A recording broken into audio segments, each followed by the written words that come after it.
All right, coming to you live here from Kubecon in Chicago. I'm here with Louis Ryan. Louis, how are you today? I'm doing pretty good. I've got my coffee. I'm working. You're ready to talk. So let's just say Istio, right? Why don't we just start with that, and then we can talk about where you're at now and other exploits that you've been a part of.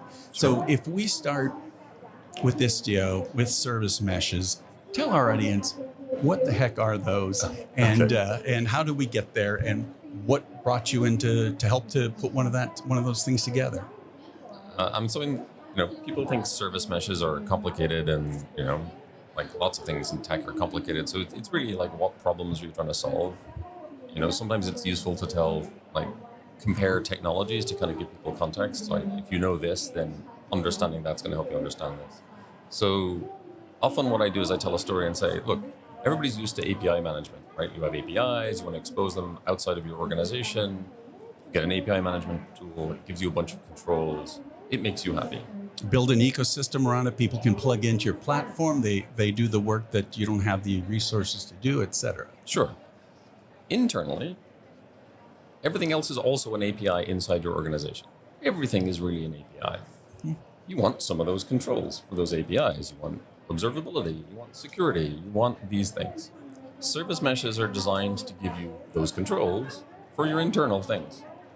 So when you look at API management solutions and you look at service meshes, they have a huge amount in common. But there are some things that are fundamentally different because the internal use cases are different than people outside of your organization consuming your stuff. The performance requirements are stricter, right? Because for every external thing that happens, 1,000 internal things happen. Right. Every web request generates 1,000 database reads or cache hits or things like that. So you need those controls. It has to have a different performance dynamic, and you need to be able to get it everywhere really quickly. Right? You can't have like a team of 10 people set up one gateway for one application. You have to be able to do it for every application on the network in one fell swoop. Right. And so service meshes help with this kind of onboarding and kind of raising the abstraction level of the network, which is really the tool we use to get this capability everywhere. And so how much you talk about to get it up and going, then to make changes as you go, can you roll them out all? How much is it sort of self-service as it goes, and then it's on Rails as opposed to, not Ruby on Rails, but Rails is the train Rails, but compared to having to roll out patches, updates, whatever you might need to do in the world of APIs? Yeah, so there's kind of two aspects to any system like this. You have the infrastructure, the moving parts that implement the policies. And the policies are the other part. Like any infrastructure, you have to maintain it. It's Kubernetes, an API management tool, your CI/CD system, right? And then obviously it's on the tool vendor to make it as easy as possible for the teams responsible for the tool to maintain it, update it, patch it, etc. Then the other side, and the actual bigger communities, all the API owners, the application owners, and the policies they need to push into production to do the things they want to do for their APIs, right? And that, in the modern DevOps world and microservices world, right, you have lots of teams shipping lots of different APIs internally all the time, and they're writing those policies. Focusing on the infrastructural stuff a little bit, the operations teams, the platform teams, obviously a lot of work has gone into making service meshes easier to install, easier to maintain, more boring. We like to talk about being boring a lot. Boring is good. Boring is excellent. I love being boring. And simple is hard, right? So if it's not so easy to make things simple. Yeah, it took many years to get Istio to be as boring as we want it to be. We still like to make it more boring. I have a talk today with John Howard, a colleague who works at Google and is on the TOC of Istio, and continue to strive to be boring every day. Yes. And so, we have some things in the pipeline that are going on right now that are interesting, particularly for the infrastructure teams, the platform teams. But we can't lose sight of the fact that we're really trying to serve the application teams as well, right? Enable them to do new things or make their lives easier, give them more control. And that's all abstracted from them, right? Yes. We're in a perfect world. That's the boring part, that they don't even know it exists. Yeah, the only thing they would ever know is they write a policy, right? So I want more telemetry about this API call. I want to allow Steve to call me, but not April, right? These are policies, but they're not infrastructure. And we live in the Kubernetes world. Everything is GitOps and CI/CD and CRs and all that kind of stuff, and that's how we work. But that's their interface into the system. Or their organization and their platform team gives them an even higher level of abstraction. So they work in terms of their organization, and not in terms of even our policies. They sit on top. So is there a precursor to service meshes? How did it evolve? Yeah, API management tools. Okay. And I worked at Google for a very long time. I ran Google's API management platform for about a decade, and a lot of the design best practices for service mesh came out of like in Istio, came out of things that we learned building that platform. Okay. Starting with big centralized API management proxies, and moving to like a sidecar model, and then to more diffuse infrastructure models, right? And you see that evolution going on. That's kind of the architectural and infrastructural side of it. But yeah, that's where it came from, because it's the same policies. So to what extent is Istio to what you had internally the way Kubernetes is to what, was it Borg? I forget what is Yeah, very much so. There was I think one of my colleagues at Google at the time gave a talk about how those architectures informed each other. Mm-hmm. And certainly Kubernetes massively informed by Borg. And there was a technology called ESF inside of Google, which was a sidecar-based API management tool. And all of Google's API traffic would go through that. And Istio was very much informed by the design decisions that backed that. Lots of great things came out of that. Some things were maybe a little too Google-centric in the early versions of Istio, and we kind of paid a price in not being boring enough by doing those things, and had to learn the hard way and to make ourselves boring again. And of course, because with Google you have that PhD army, and so you guys can fix whatever you break, but a lot of people don't. So yes, it's very different being a vendor of software than being a manager of a service. Yeah, and Istio learned some of those lessons in its first couple of years. So Istio, where does that come from? The word, is that Greek for pole vaulter? I don't know. I'm just making things up. Yeah, I mean there was definitely a Greek focus, and obviously Kubernetes kind of kicked all that off. Istio is the Greek word for sail. Right, we like the idea of like the wind blowing you along.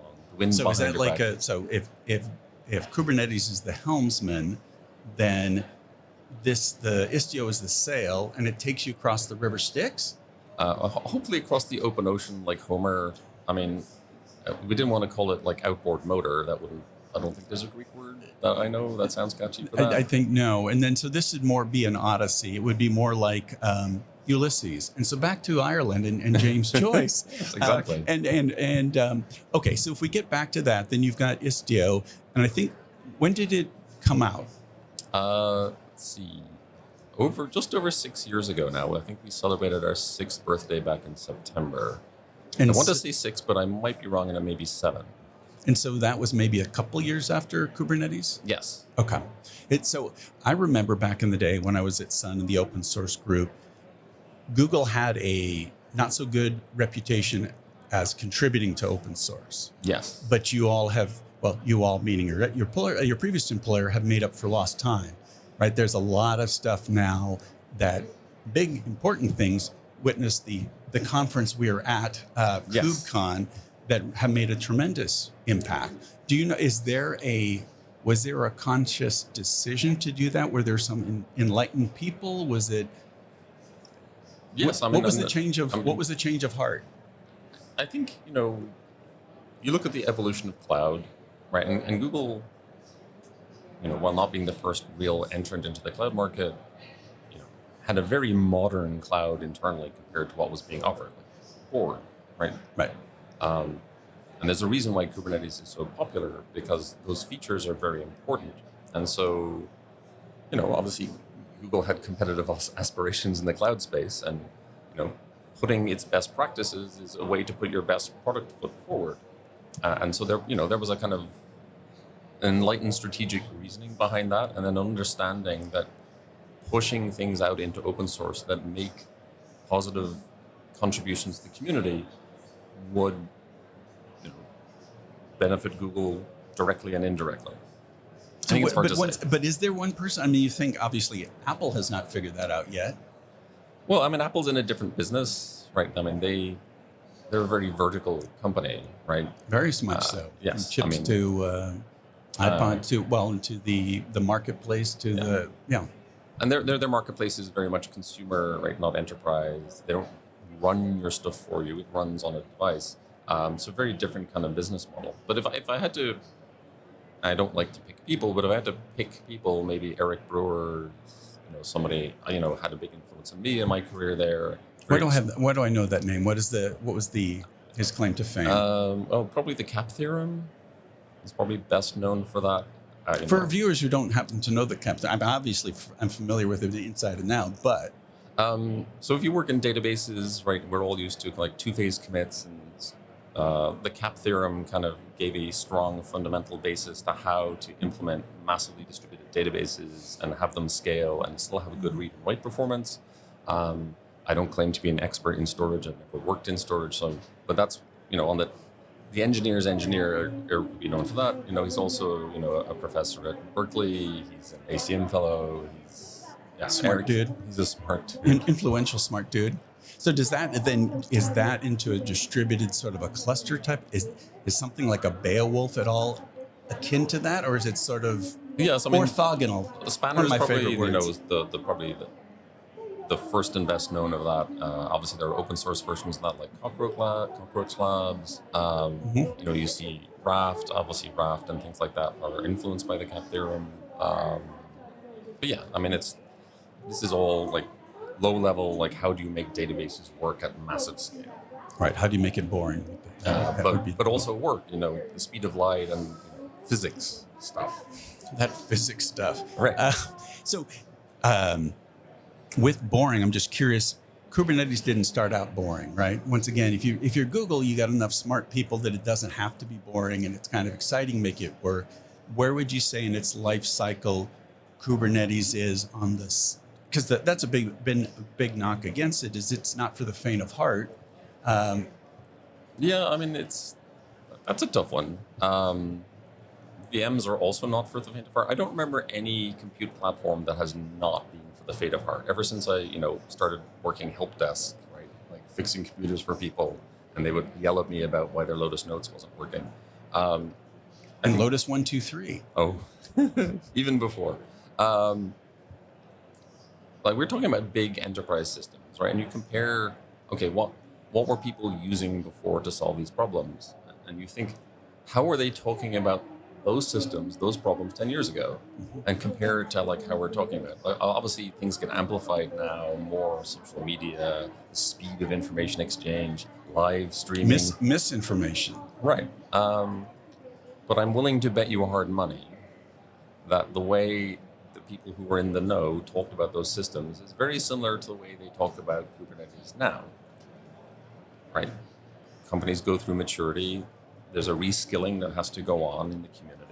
Engineers and operators, admins, all have to learn new skills. It's challenging, right?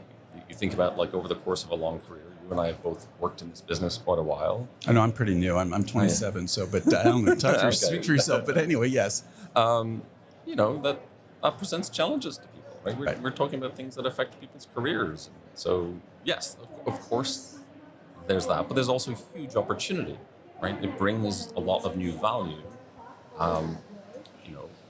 The idea of what a platform team could do now is very different to what a platform team thought they could do 15 years ago, and it's because they have these tools available to them, so they feel more empowered. So yeah, it's a really interesting dynamic. Obviously, Kubernetes has reached this. Quite long ago, exceeded a tipping point of adoption. Right, an expectation. Witness 8,000 people here. Yeah, it's 8,000 people randomly strolling around, all talking about the same thing for no apparently good reason, I guess. Exactly, they like Greek words. I don't know. It's the Greek Word Appreciation Society. Yes. The GWAS. That's right. Yes. I'm sure we could come up with a Greek word for that one. Yes. But I don't know it. A recursive acronym of some sort. Something like that. So it's massively exceeded a tipping point, right? More workloads are moving to Kubernetes than are moving away from it, right? So it's like a black hole, right? Just like more things moved into data lakes than moved out of them. So then now, of course, too, it's not just about Kubernetes anymore, right? It's called KubeCon, but there's a whole ecosystem here. Yes, I don't see anything else outside of this window right now. Yes, everything is sitting on top, sitting beside, sitting underneath, right? There's a very large ecosystem, filling in for all the things that Kubernetes doesn't do, Right. which is a lot of things. And there's a lot of things it shouldn't do and shouldn't try to. And I think to its credit, the founders of Kubernetes knew that and put guardrails and put processes in place to make sure that if they were going to take a foray into, a new realm, that they were very, very, very careful to understand what it would mean to the project and to the support and to everybody here if they did that.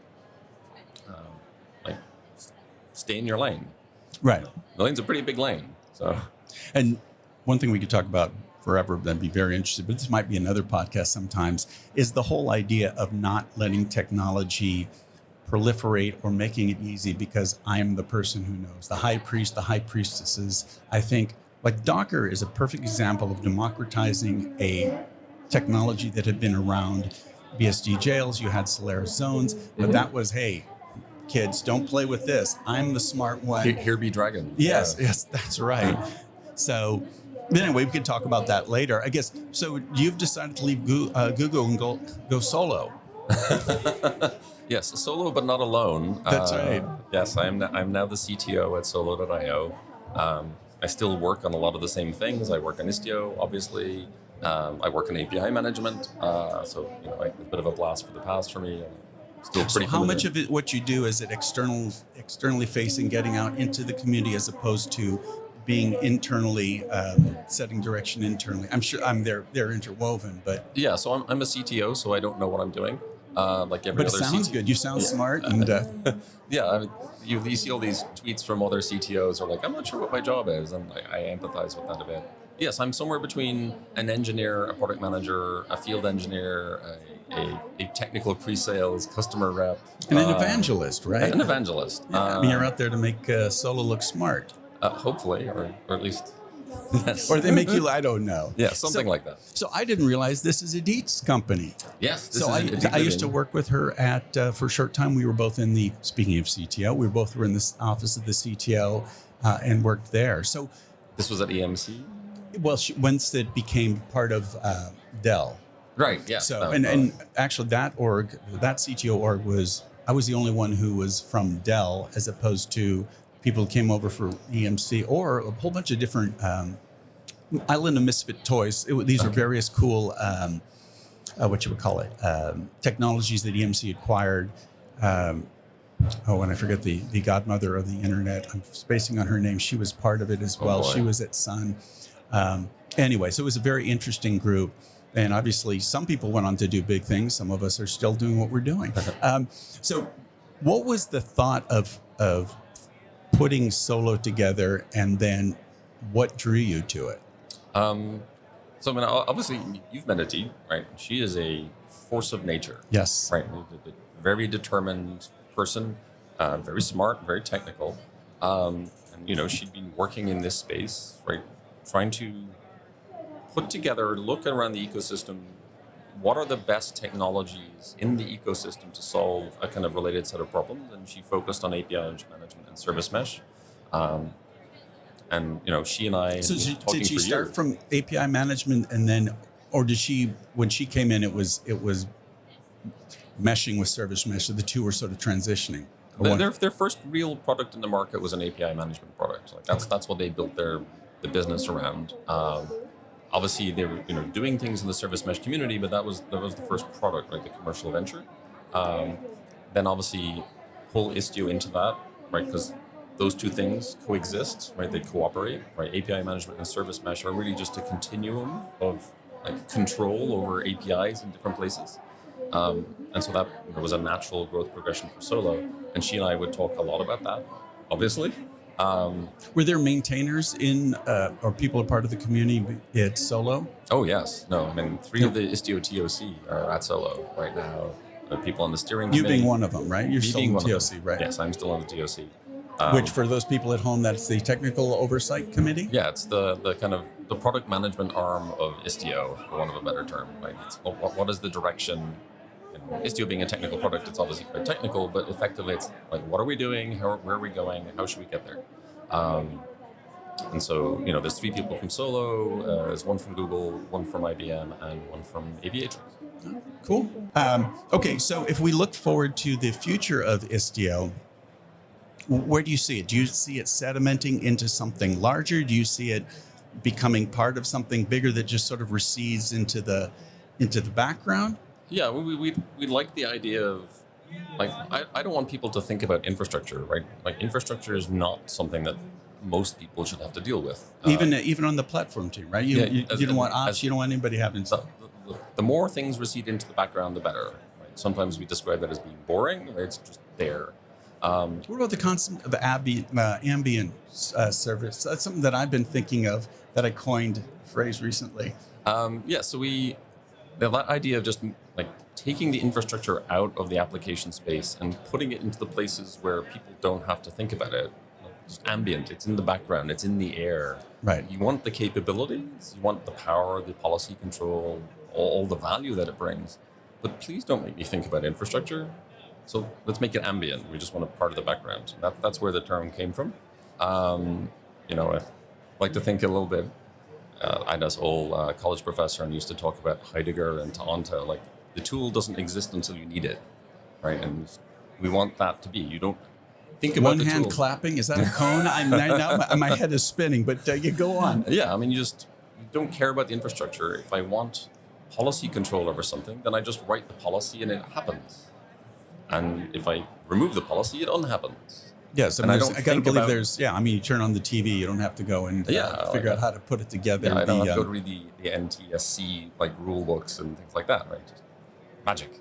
So that's what we would like, and that is definitely trying to recede into the background, right? And you see that too in Kubernetes, right? Like, platform teams are trying to make the application delivery process appear so that users don't even know that maybe even Kubernetes is there, right? Like, there's some basics, but make more and more of this recede into the background. Just be a platform. It's a distraction, so make an abstraction. That just came up right here. Yeah, that's a gold money idea. I tell you. Well, Louis Ryan, thank you so much. It has been a pleasure and an honor, and hopefully we'll get you back on another time. I'd love to. This has been great. All right. This is Barton George coming to you live from Kubecon, saying aloha.